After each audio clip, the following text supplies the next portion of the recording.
Hello, and welcome to Summer School Shorts. I'm one of the PDP pros here at Event 360. My name is Joanne Buckley-Collins, and I'm our fundraising and communication strategist. This week's topic is segmentation. Sounds like it may be a math problem, but it's really not. It just means dividing up your audiences so that you're saying the right things to the right people at the right time.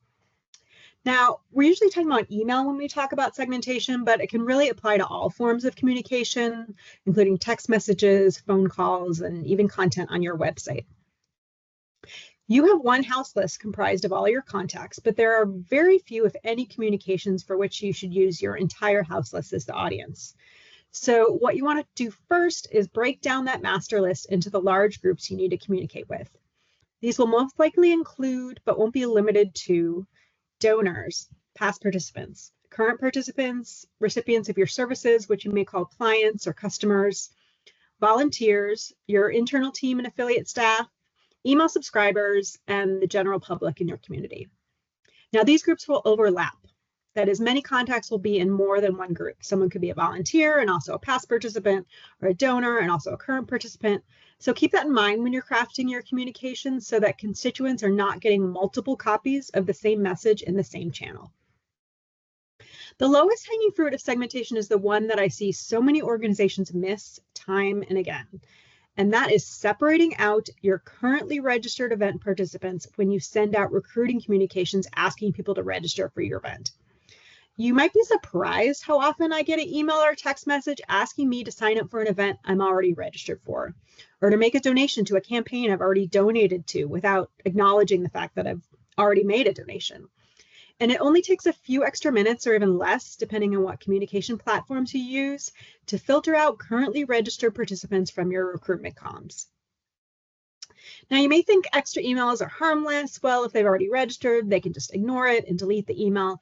But there are some risks to that strategy. Number one, you risk participants thinking that maybe you didn't actually receive their registration and something's incorrect in your database. Number two, you put participants off by revealing that you aren't paying attention to them. And number three, you risk participants unsubscribing for your emails for being duplicative or irrelevant, and then they won't get the actual important information that they need from you.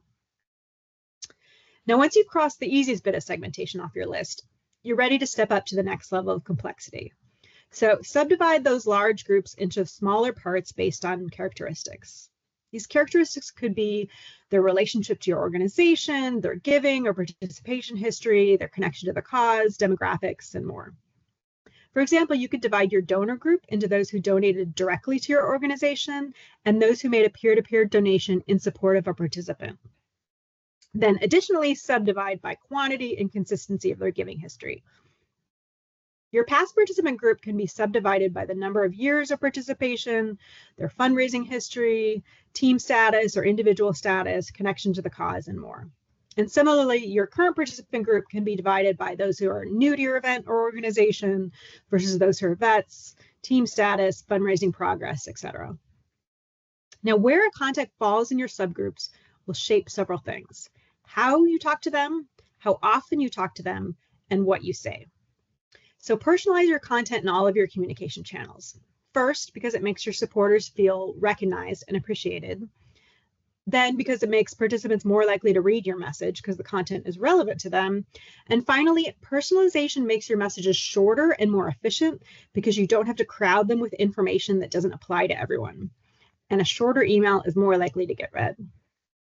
Now, obviously, the nature of the channel, for example, email versus social media, as well as how much time and resources your team has, will dictate how much you can segment your audiences and personalize communication.